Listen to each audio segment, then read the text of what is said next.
If the Olympics symbolize the rise of China, Beijing's ruthless clampdown on dissent before and during the Games highlighted another key issue on the U.S. China agenda: human rights. Human rights concerns about China are a core part of American thinking about China. And so how China handles its human rights situation has a big spillover effect in the United States. In the run-up to the Olympics, two events highlighted the paradox of China's human rights situation. Following protests by the Dalai Lama's supporters in Tibet and pro-Tibet demonstrations which marred the progress of the Olympic torch around the world, Chinese security forces mounted a fierce crackdown. The Chinese government's fear of instability, remember, today's leadership mostly came of age during the Cultural Revolution, leads them to be intolerant of even peaceful dissent. This is not healthy for Chinese society. Then came the massive May 12th earthquake in Sichuan. In its aftermath, Beijing tolerated an unprecedented degree of media access, open reporting, and public discussion.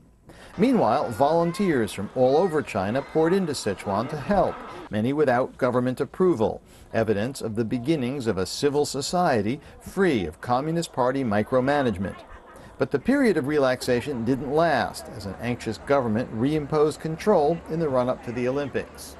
Pressure for a tougher American stance on human rights comes from both sides of the political spectrum.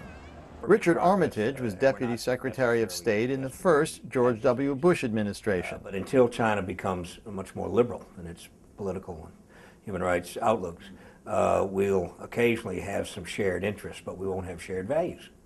Jeffrey Fiedler is a longtime Democratic Party labor activist.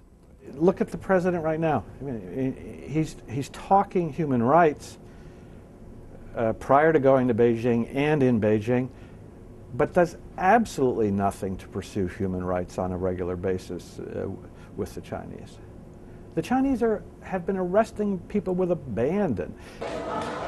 Yet the irony is that compared with just a few years ago, China's people have a greater degree of personal freedom, and Chinese society is more open than ever before. You can dress how you want, work where you want, marry whom you choose, travel abroad, watch foreign TV programs. 250 million people now use the internet.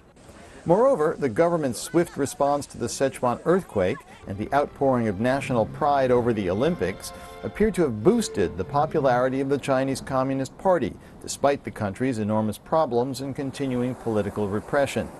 Indeed, the unprecedented opportunity to pursue wealth and happiness appears to outweigh concern about human rights. And when U.S. leaders raise the issue, the reaction among many Chinese is irritation, a sense the United States is talking down to China and ignoring the country's achievements. In my experience, I've never seen human rights improvements of any fundamental nature in a foreign country as a result of lecturing them about these issues. All of which poses a dilemma for the next president. Genuine concern and American values will likely again create pressure in the U.S. to push the Chinese on human rights, even though, perhaps now more than ever, public pressure on Beijing may be counterproductive.